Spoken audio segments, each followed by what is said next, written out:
Ulcer அப்படிங்கிற விஷயங்கள் நிறைய அறிகுறிகளா நம்மளால உணர முடியும், தெரிஞ்சுக்க முடியும். அது வந்து மோஸ்ட்டா வந்து பார்த்தீங்கன்னா, ஃபர்ஸ்ட்டு வயிறு உப்புசம் அப்படிங்கிற ஒரு பிரச்சனை வந்து வரும். வயிறு ஃபுல்லா வந்துட்டு அ ஒரு மாதிரி ஒரு வலி இருக்கு. ஊசி வச்சு குத்துற மாதிரி ஒரு வலி இருக்கு. அ வயிறு உப்பசமா இருக்கு அப்படிங்கிற ஒரு அறிகுறி நமக்கு தெரியும். லேட்டா சாப்பிடுறதுனாலயும், அடிக்கடி பட்டினியா இருக்கிறதுனால, தொடர்ச்சியாக 1 வருஷம், 2 வருஷம், 3 வருஷம் காலை வேளைகள்ல சாப்பிட மாட்டாங்க. பசி இருக்கிற டைம்ல சாப்பிடாம லேட்டா சாப்பிடுறவங்களுக்கு அல்சர் பிரச்சனை வரும். இயற்கையாகவே அல்சர் தானாவே உருவாக ஆரம்பிக்கும். எதனால அப்படின்னு பார்த்தீங்கன்னா, அந்த ஆசிட் என்ன செய்யும்னா, நம்ம உணவு சாப்பிட்டோம் அப்படின்னா, அந்த உணவ வந்து செரிமானம் பண்ணும்.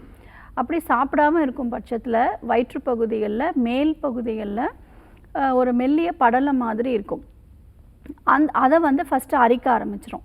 தொடர்ச்சியாக பட்டினியா இருக்கும் பட்சத்தில, அதுக்கு அடுத்து வந்து அது வயிற்றை வந்து அரிச்சு, அந்த இடத்துல ஒரு புண் மாரி வந்து ஃபார்ம் ஆக ஆரம்பிக்கும்.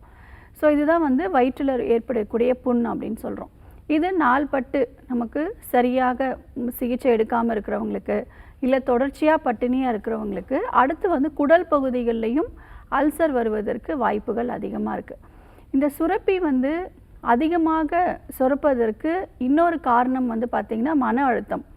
ரொம்ப டிப்ரெஷன்ல இருக்கிறவங்களுக்கு, ரொம்ப கோவம் அதிகமா வரவங்களுக்கு, இந்த ஆசிடோடைய அ உற்பத்தி ஆகக்கூடிய அளவுகள் வந்து அதிகமா வந்து உற்பத்தி ஆகும். அப்ப ஆசிட் அதிகமா செக்ரீட் ஆக, அதுவும் வந்து நமக்கு பார்த்தீங்கன்னா, அல்சர் ஏற்படுவதற்கு முக்கிய காரணம்.